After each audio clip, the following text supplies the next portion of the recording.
Hello, ladies and gentlemen. Welcome to Clash of Comrades. I am Captain Fogg, and I am joined by Hunter here tonight. How are you doing, Hunter? Hello. I'm very well, thank you. Looking forward to seeing some good games. Alrighty, so tonight we're going to have CalixJumi versus Loof in one of their 11 qualifying matches. And we're going to do a lot of testing tonight, so you guys who are in Twitch chat watching right now, tell us how the sound is, and we'll adjust stuff as we go. So I'm going to tell our players here to go ahead and start up the match. Hunter, why don't you talk a little bit about what units we have going on right here? What do you think their general strategies are going to be? Okay, so we got Calix using squirrels, toads, falcons, skunks, foxes, and a sniper balloon. Loof using squirrels, moles, lizards, skunks, and chameleons. And he hasn't picked the last bit yet. I assume it will probably be an MG nest or something. So, the interesting thing with the lizards and the chameleons, they both got buffed in the latest patch. So lizards have much better AI. They're much better at surrounding units. So, in larger quantities, should be a lot more capable as the meat of your army. And so are chameleons. They got buffed in terms of damage and in terms of health. They've got 40 health. I think it's the tankiest unit in tier 2. Right. And he's gone for the badger as well. So no defensive units. Alright, so here we are in game. Oh yes, the scores turned out in just the right place. They're a little bit off, but that's okay. So let's take a look at this map here. Again, if you're just joining us, if you're new to the game, every single map is randomly generated. So sometimes you might get a map that has an awful choke point right in front of your base. At the next map, you have a perfect, wide open, sprawling base. So looking at this map, oh, go ahead. I think Loof has a lot more options on easy expansions. He's got the one to the south, very easy to expand to and not at all vulnerable. Whereas Calix, if he wants to expand, he's going to have to move up. Yeah, definitely. The one thing I will say is Calix does have that nice high ground right in front of his base.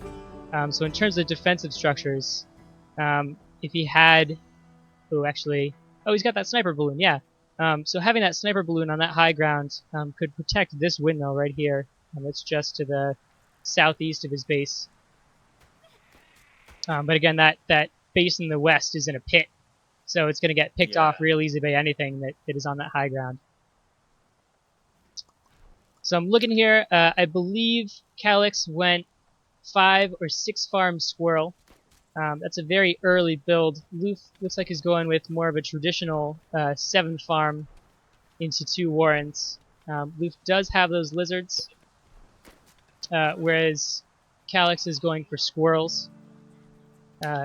Loof on 8 farms right now, Calix on 7. And actually, surprisingly, Loof has more units and more farms. Calix is storing up a lot of food right now. He's got 150. He hasn't even finished building all the farms on his base. He's only got 2 warrens out, squirrels and toads. He's not going to be able to defend against an attack very easily unless those toads get some good connections. Definitely. Now I know he could be saving up for a sniper balloon. That would help with the lizards, although because they do have a sniper balloons have a 6 tile range. But there go the lizards around the outside. He's going for attack. They're gonna get a lot of damage in here before that's gonna be those a lot toads. of farms. Yeah. One toad did get a fairly good hit, but it was only 1. Toads are generally what you want to combat lizards, as they'll take out. He killed 4 farms there, so that was easily an amazing trade.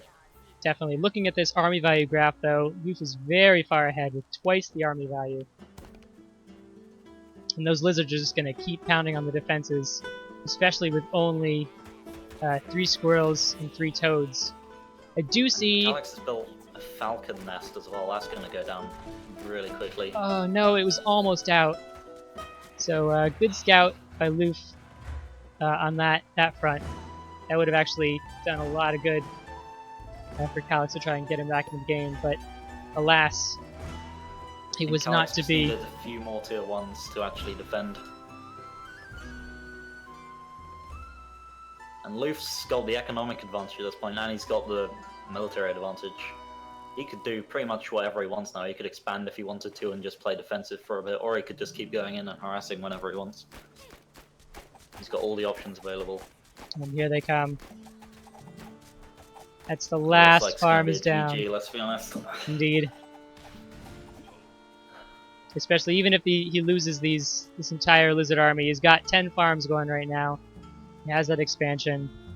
Even with, you know, perfectly placed toad hits every single time. Yeah. Calix just isn't gonna be able to do much. All Luke That has to toad do actually now got is... killed by the lizards before it exploded. Oh, no way, really? Yeah. And that is GG. Calix still has the other base, so maybe he can. I don't think this is gonna go well. Oh, he does. He has that base down here. I missed that. Okay, well that's Oh, he GG. didn't have enough food. GG. Alrighty, so 1 point for Loof, taking game 1. Loof just completely dominated there. He had more units out early, and he built up his economy faster as well. Calix just storing up a bit too much food to get anything going on, really. Yeah, looking at this graph, Loof pretty much in control the entire game. Every single graph, you see that red line is above. And Calix having kind of inefficient spending there. You can see those high peaks on the blue food graph. You want to try and have your peaks really low.